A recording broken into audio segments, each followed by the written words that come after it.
Muy buenos días y bienvenidos a este tiempo devocional, tu palabra para encontrar el camino. Hoy 15 de julio del 2021 les invito para continuar con la lectura de la Biblia en un año. Hoy vamos a leer Primera de Corintios capítulo 3, primer libro de Reyes capítulo 16 y Joel capítulo 3. Primera de Corintios 3, primer libro de Reyes 16 y Joel capítulo 3.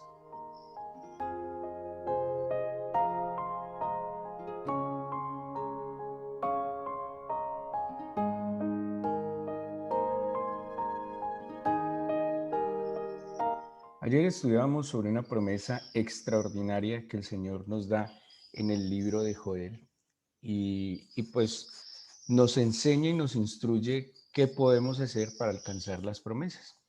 Y alguna vez hablando con un amigo israelita, él nos enseñaba sobre cómo a ellos por la fe les enseñaron que las promesas no se esperan a que se cumplan, sino que cuando ellos entendieron que Dios les ha dado una promesa, pues se trabaja para el cumplimiento de esas promesas. Porque la fe implica moverse, la fe implica actuar, la fe implica acciones. Lastimosamente, a veces la fe a la que nosotros nos hemos acostumbrado es una fe muy pasiva que está esperando a que las promesas simplemente se cumplan de un momento a otro, pero no hacemos absolutamente nada.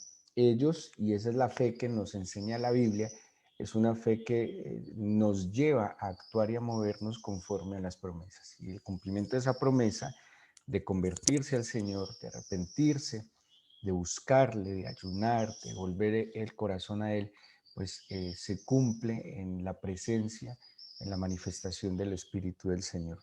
El capítulo 3, bueno, el capítulo 2 y 3 de Corintios nos va a ilustrar una realidad que es muy importante que nosotros como creyentes identifiquemos, porque sabiendo dónde estamos, pues vamos a poder seguir una dirección y poder ser orientados de mejor manera hacia dónde vamos. Y el capítulo 2 y el capítulo 3 de Corintios nos plantea tres tipos de personas respecto a la fe, tres tipos de personas respecto al camino del Señor. Y entre los versículos 14 y 16 nos dice qué tipos de personas son. Capítulo 2 de Primera Corintios, versículos 14 al 16, dice: pero el hombre espiritual no percibe las cosas que son del Espíritu de Dios porque para él son locura y no las puede entender porque se han de discernir espiritualmente. En cambio, el espiritual juzga todas las cosas, pero él no es juzgado de nadie, porque ¿quién conoció la mente del Señor? ¿Quién le instruirá? Mas nosotros tenemos la mente de Cristo. Y dice el capítulo 3, versículo 1: de manera que yo, hermanos, no pude hablaros como a espirituales, sino como a carnales, como a niños en Cristo. Vemos entonces aquí en la epístola de Pablo que explica y habla de tres tipos de personas, vuelvo y digo, respecto al camino de la fe, respecto al camino del Señor Jesucristo. ¿Cuáles son? El hombre natural, así lo menciona, lo llama Pablo, por lo menos así se traduce en la Reina Valera, el hombre espiritual y el hombre carnal. Cuando hablamos de hombre, hablamos pues de la especie humana, hombre y mujer. Así que el ser humano puede ser respecto a la fe natural, espiritual o carnal. Y aquí mismo estos dos capítulos nos dan las características y quisiera mencionárselas solo a la luz de estos dos capítulos, que creo que es suficiente material, para que cada uno pueda identificar dónde está. Y pues identificando dónde está, también puede saber hacia dónde tomar. Tomás le decía al Señor Jesús, bueno, si no sabemos a dónde ir, mucho menos sabemos qué camino tomar. Y es muy importante para saber a dónde ir y saber qué camino tomar, pues saber dónde estamos, ¿sí? Y es bueno que cada uno se ubique y se identifique como una persona natural o espiritual o carnal. Si es natural, hay un camino que tomar. Si es espiritual, hay un camino que cuidar. Y si es carnal, hay un camino que retomar, ¿sí? Y aquí la Biblia nos deja ver entonces, dice el hombre natural. O sea que si usted, aunque no creo, si ha madrugado, si usted madruga cada día, es muy difícil que podamos decir que usted es una persona natural. ¿Qué dice de la persona natural? Dice el versículo 14, no percibe las cosas que son del Espíritu de Dios. Entonces, las personas que no, que cuando se habla naturales, son las personas que no han tenido un encuentro personal con Jesucristo. Son personas que no han activado su vida espiritual, que no han establecido un caminar diario con el Señor Jesús, que no le conocen, que no hablan con Él, que no escuchan su voz. Son personas que tal vez ellas dicen, yo soy creyente, pero es que ser creyente no implica que tenga fe. Acuérdense que la misma Biblia dice que los demonios creen y tiemblan, ¿sí? O sea, que ser creyente nunca será suficiente y no es tener fe. Fe no es creer, fe es una convicción. De hecho, la palabra fe del griego pistis implica una persuasión interna acerca de, o sea, que no es simplemente creer. Vuelvo y digo, los demonios creen en Dios y tiemblan, dice la Biblia. Entonces, el hombre natural no puede comprender las cosas que son del espíritu, ¿sí? No la entiende. Y además, dice Pablo, la otra característica del hombre natural es que las cosas del espíritu son una locura, son una idiotez, son una locura, es ilógico. No, pues no tiene lógica que personas se reúnan a cantar, no tiene lógica que personas se reúnan a danzar delante de Dios, no tiene lógica que personas se reúnan a leer la Biblia.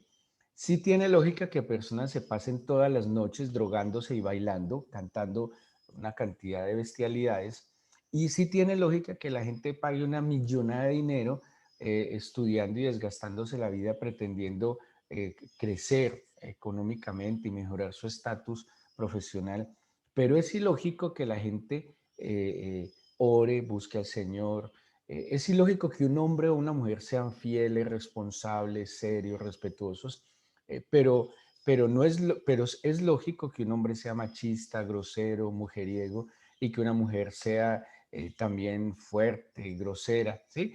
Entonces, es una locura. Para el hombre natural, las cosas del espíritu son una locura, son ilógicas, son ridículas, no tienen sentido, porque dice la Biblia, pues simplemente se deben de discernir espiritualmente, dice el mismo versículo 14. Pero luego, cuando una persona es natural, es como llegó a este mundo, ¿sí? Sin Dios y sin ley. Lo gobierna su propia ley, la ley es de otros, pero no lo gobierna la ley del Señor, la instrucción del Señor.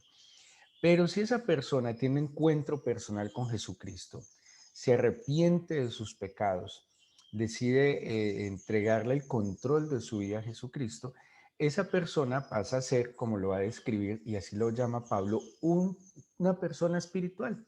Y vamos a ver qué identifica a estas personas espirituales. Y la primera de ellas es eh, la madurez, ¿sí? La madurez. Dice versículo 6, capítulo 2, versículo 6 de Corintios. Sin embargo, hablamos sabiduría entre los que han alcanzado madurez y sabiduría, no de este siglo ni de los príncipes de este siglo que perecen. Aquí ya nos dio dos características de las personas espirituales. Uno, son maduros. Y ojo, que la madurez espiritual, por ende, va a reflejarse también en madurez emocional. Cuando hablamos de madurez, la madurez tiene que ver con algo muy sencillo y es estar ubicado en el lugar, en el momento en el que está. Por ejemplo, una persona madura cuando está trabajando está enfocado en trabajar. Cuando una persona madura está en una función, está enfocado cumpliendo esa función. Las personas inmaduras generalmente tienen un problema temporal y espacial. Por ejemplo, una persona inmadura en el trabajo quiere jugar.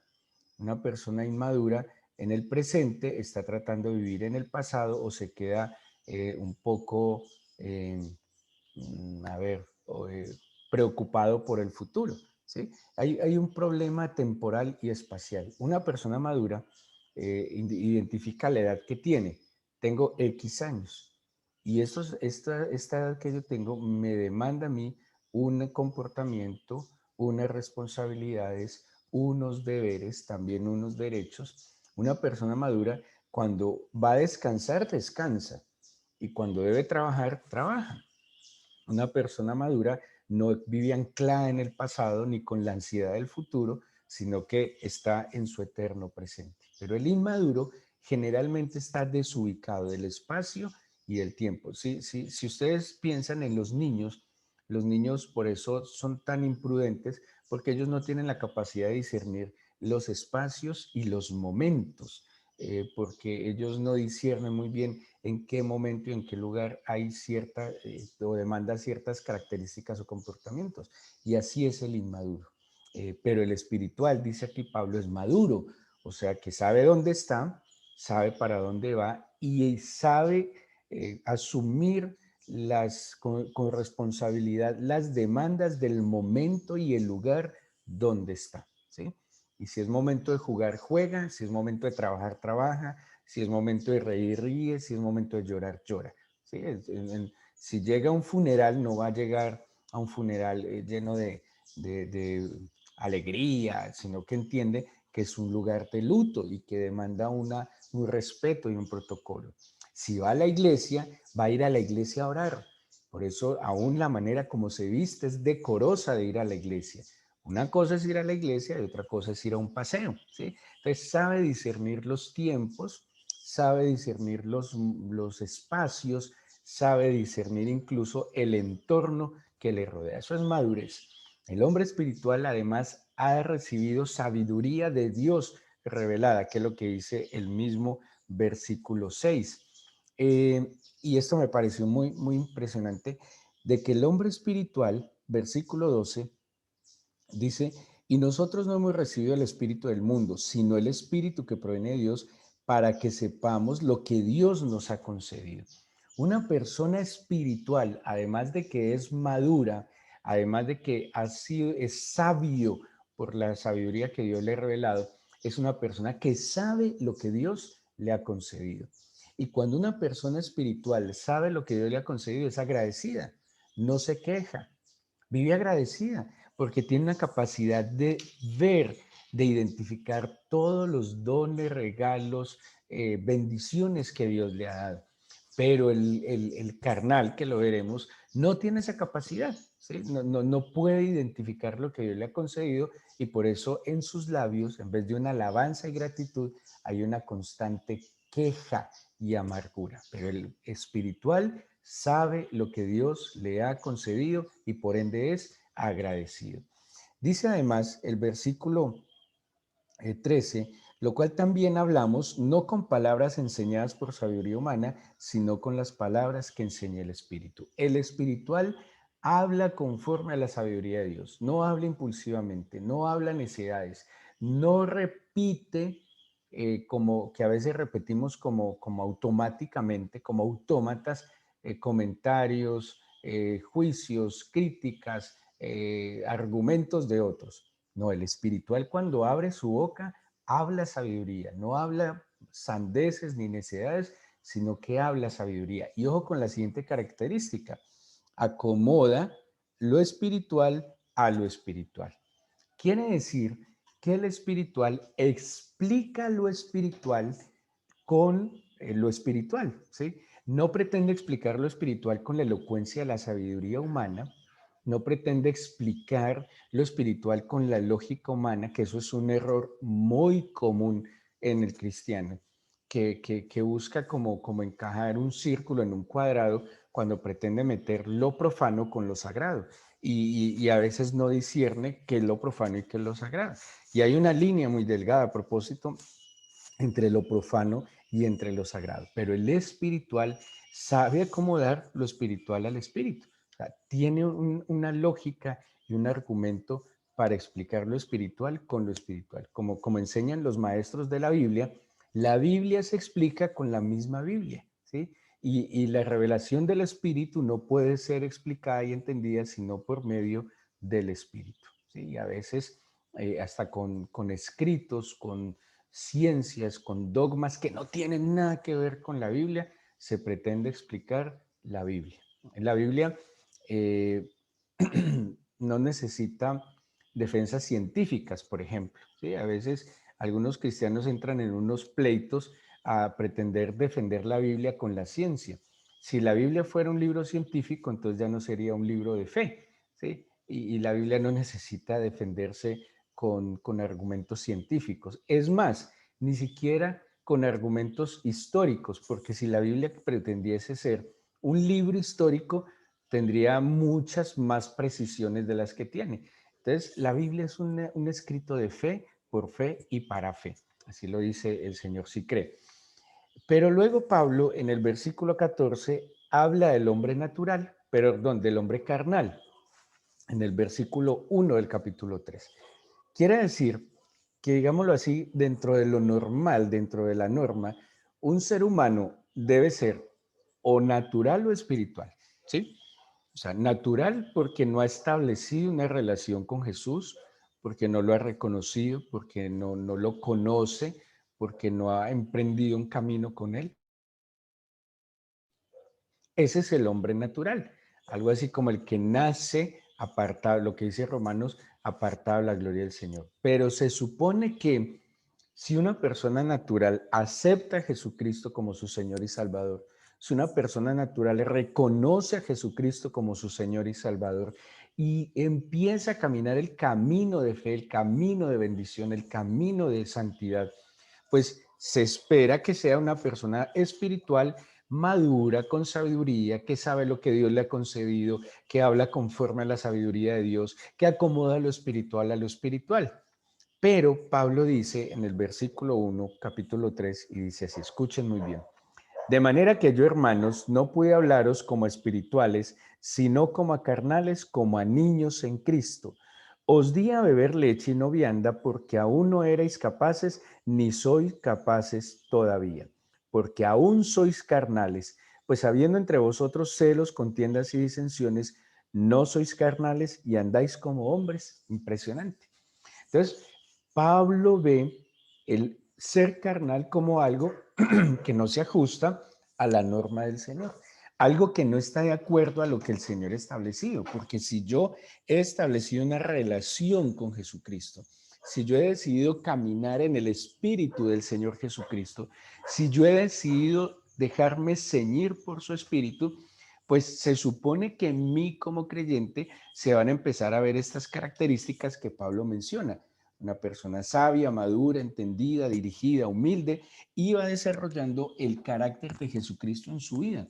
¿Cuál es el carácter de Jesucristo en su vida? Lo que dice Gálatas 5:22, amor, paz, paciencia, benignidad, mansedumbre, bondad, fe. Esas características del fruto del Espíritu también se van a manifestar en una persona que está madurando, que está creciendo, que está caminando con Jesús. Pero aquel que profesa o en algún momento le ha entregado su corazón al Señor, pero no cultiva esa relación, pero se limita a hacer la oración casi, por tradición nos enseñaron una oración que decía, ángel de mi guarda, mi dulce compañía, no me desampares ni de noche ni de día. Muchos llamados creyentes hacen ese tipo de oración cuando se van a acostar y cuando se levanten y parte sin novedad, ¿sí? Y limitan su relación con Dios a una oración de encomendación y nada más, ¿sí? Eso de alguna manera es muy difícil que alguien pueda ser espiritual, que alguien pueda desarrollar la vida de fe de esa manera. Ahora, ¿qué dice Pablo y qué caracteriza al carnal? Si al espiritual lo caracteriza la madurez, al carnal lo caracteriza la inmadurez. Por eso dice, no pude hablaros como espirituales, sino como a carnales, como a niños en Cristo. O sea, que una persona carnal es inmadura. Entonces, un inmaduro se afecta con todo. Lo afecta si lo saludan, si no lo saludan, si lo felicitan, si no lo felicitan, si se le sonríen, si no le sonríen. Bueno, lo afecta todo porque es sensible, altamente sensible. Tiene una grandísima intolerancia a la frustración. Todo lo frustra, todo lo amarga, todo lo hace quejar, en nada lo pone contento, nada es perfecto, todo es difícil. Si hay que ir a un lugar, que tan lejos, o si es más cerca, que tan cerca, si es de día, que porque es de día, y si es de noche, que porque es de noche. Y la vida para una persona carnal se vuelve densa, harta y pesada, porque no disfruta. Además, no tiene la capacidad de ver lo que Dios le ha concedido. Pero Pablo luego describe unas características que son celos, contiendas, disensiones, ¿sí? Dice, es inmaduro como niño, es celoso, es contencioso, es disencioso, y dice el mismo versículo 3, andáis como hombres, o sea que empieza a andar como hombre, anda no según el designio de Dios, sino sus propios impulsos. Pero Pablo también aquí les dice en el 4, porque diciendo el uno, yo ciertamente soy de Pablo, y el otro, yo soy de Apolos, no sois carnales. El carnal, que es inmaduro, admira y sigue más a los hombres que a Dios, ¿sí? Ignora además que es templo del Espíritu Santo, que Pablo lo va a decir más adelante en el 16, no sabéis que sois templo de Dios y que el Espíritu de Dios mora en vosotros. Ignora que es un templo, pero versículo 21 además dice, así que ninguno se gloríe en los hombres porque todo es vuestro. El carnal se gloría en los hombres. Haciendo un estudio de eclesiología que se hizo en Estados Unidos, que me llamó mucho la atención, decía en una de las razones por las cuales la gente va a una iglesia, porque se empieza a congregar en ciertas iglesias, uno de los puntos relevantes dice, por la fama del pastor. Me perdonan, pero a mí me parece un poco antibíblico que una persona decida ir a una iglesia porque el pastor es famoso o porque la iglesia es famosa. Para mí eso es seguir la gloria de los hombres, ¿sí? Y yo lo que debo seguir es la gloria del Señor. Yo debo buscar es la gloria del Señor. Yo debo seguir es la majestad del Señor y estar donde debo estar. Que el espiritual sabe dónde, cuándo, con quién y cómo debo estar. El espiritual discierne cuándo se debe mover y cuándo se debe quedar quieto. El espiritual sabe e identifica claramente los tiempos y las sazones. El carnal no. El carnal vive de impulsos, de inmadureces y vive constantemente en altibajos. Tenemos aquí un reflejo y no es para otra cosa diferente, sino para que sepamos dónde estamos y qué debemos hacer, cómo debemos corregirlo. Si usted es espiritual, pues debería tener una actitud de humildad y gratitud. Señor, gracias porque aún todo lo recibo de ti. Guárdame, pero les decía, el espiritual debe cuidar el camino, guardar el camino. Yo tengo una teoría y es que los milagros de Dios se deben cuidar. El favor de Dios se debe cuidar. Y si Dios me da la gracia de poderme conectar con Dios, pues tengo que cuidar eso. No me puedo confiar. Entonces el espiritual cuide y guarde su camino. El carnal corrige el camino. Vuelva al camino del Señor, arrepentirse, entregarle su corazón, dejar la inmadurez y asumir con sensatez lo que Dios le ha concedido y ser consciente de lo que Dios le ha concedido. Y el natural, que creo que ninguno de los que escuchan esta meditación es natural, pues sencillo, entréguele y rinda su vida al Señor. Vuelva al Señor. Venga al camino de la bendición, al camino de la verdad y de la vida. Entreguémosle este día al Señor en oración y, y de acuerdo al lugar donde nosotros estamos, y es bueno que se pueda meditar más adelante en esta lectura de la Biblia. Pablo aquí nos refleja algo que él veía en la iglesia de Corinto.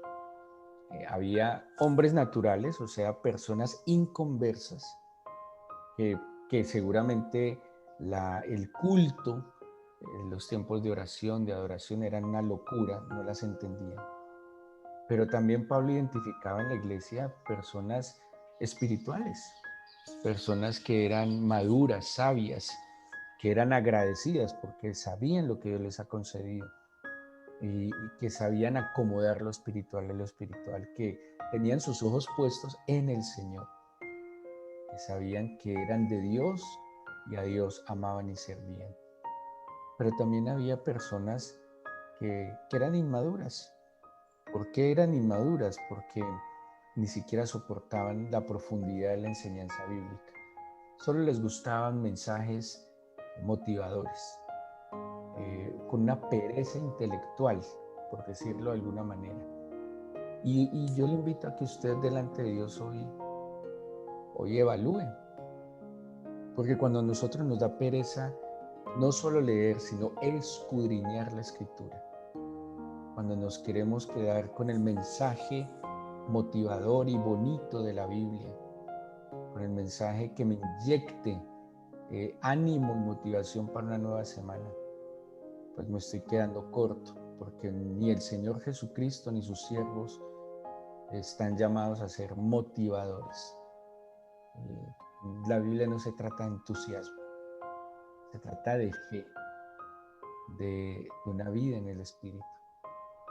Y dígale al Señor, Señor, perdóname y ayúdame a volver al camino. Porque yo no puedo vivir por la fe de otros. La fe de otros me inspira a mi fe, pero yo no puedo vivir por la fe de otros. Tengo una demanda de parte tuya, Señor, de arraigarme y sobreedificar sobre ti, que eres la roca, Señor mío. Yo te pido que tu Espíritu me tome, me guíe, que saques de mí los celos, las contiendas, las disensiones. No quiero andar como hombres, y que mi admiración y la gloria de los hombres, Señor, y la gloria no sea para los hombres, sino para ti. Que me asombre de tu bondad, de tu grandeza. Claro que a los seres humanos estoy llamado a respetarles. Claro que a los seres humanos estoy llamado a amarles, a servirles. Y como dice la Biblia, al que respeto, respeto. Al que honra, honra, Señor. Claro que sí. Pero nunca mi admiración y la gloria por encima de la gloria y admiración hacia ti, jamás. Porque ningún ser humano me puede ni me debe determinar. Eres tú, Señor, solo tú. Dígale, yo no quiero ser un carnal. Dígale así, abierta y literalmente. O dígale, estoy cansado de ser un carnal, de vivir en altibajos espirituales. Estoy cansado de pecar y tener que volverte a dar la cara, Señor. Estoy cansado de las quejas, estoy cansado de la irritabilidad, estoy cansado de los celos, de las contiendas, Señor. Estoy cansado de la susceptibilidad que me afecta una palabra, una mirada, Señor. Yo no quiero ser carnal. Dígale así, Señor, yo no quiero ser un carnal. Yo quiero vivir en el Espíritu. Yo quiero alcanzar madurez. Yo quiero ser sabio con la revelación tuya, Señor. Yo quiero tener claridad de lo que tú me has concedido. Yo quiero acomodar lo espiritual a lo espiritual. Yo quiero vivir una vida de victoria, como dice tu palabra, de gloria en gloria y de triunfo en triunfo. Extiende tu mano de bendición sobre tus hijos, Señor, y escucha sus oraciones y ayúdanos a volver nuestro rostro a ti y a caminar de tu mano para que tu Espíritu avive tu obra en nosotros. Recibe toda la gloria, nuestra gratitud, alabanza, Señor, y nosotros nos quedamos con tu bendición en el nombre de Jesús. Amén.